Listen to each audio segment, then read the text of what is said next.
పనిమంతుడు పందిరెత్తే కుక్క తోక దాకి కూలిపోయిందట. సేమ్ టు సేమ్ మన ముఖ్యమంత్రి రేవంత్ సార్ పనితనం కూడా గట్లే ఉన్నది.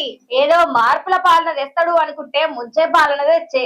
అయ్యో రేవంత్ సార్ ముచ్చటనా, గైన తెరువు ఎందుకు పోయినవు, అయినా గైన గురించి మా అందరికి ఎరికేనాయ్, మళ్ళా కొత్తగా ఎప్పుడు ఎందుకని అనేరు. సార్ వారి గురించి మీకెరికే, మాకు ఎరికే, మంత్రులకు గిట్ల ఎరికే, ఆఖరికి రేవంత్ సార్ గురించి ఆయన గురించి ఎరికే.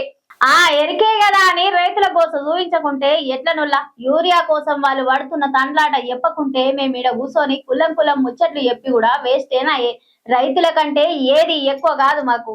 ఇట్లా దినాం చెప్తుంటే ఒకసారి కాకపోతే ఒకసారన్నా రేవంత్ సార్ మనసు కరిగి పాలన మీద పడి రైతుల కోసం ఈ గోస తీరుస్తాడేమో అని చిన్నపాటి ఆశ. మాకే కాదుల్లా, చాలా మందికి గిరే ఆశ గిట్లే ఉంది. అందుకే రైతుల తరపున మేము ఈడ కూర్చొని మాట్లాడుతున్నాము.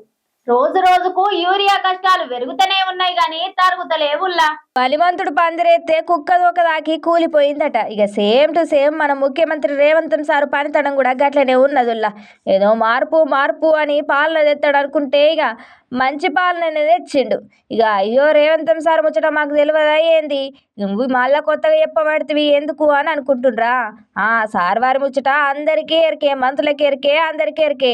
కానీ ఇక ఎరికే కదా అని రైతుల కోసం అయితే చూసుకుంటా ఊకోం కదనుల్లా. ఇక యూరియా కోసం వాళ్ళు పడుతున్న తండ్లాట చెప్పకుంటే ఇక మేము ఉన్నది ఎందుకు.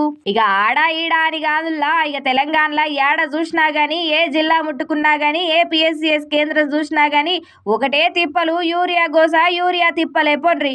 ఇక లైన్లలో నిలబడ్డా ఎన్ని చూసినా ఒక్క మందు సంచన్న దొరుకుతలేదు, ఒక్క యూరియా బస్తా కూడా దొరుకుతలేదుల్లా రైతులకు. ఇక యూరియా ఇత్తలేరని రైతు వేదిక మీద పేడ నీళ్లు చల్లిండ్రట రైతులు. ఇక ఇది ఏడనో కాదు, మన నాగర్ కర్నూలు జిల్లా పెద్ద కొత్తపల్లి మండలం ముష్టిపల్లి గ్రామంలో ఇక యూరియా ఇత్తలేదని రైతు వేదికకు తాళాలేసి ఇబ్బందులు గురి చేస్తున్నారనుకుంటా ఆగ్రహం వ్యక్తం చేసి ఇక రైతు వేదికకు పేడ నీళ్లు చల్లి నిరసన తెలిపిండ్రు రైతులు.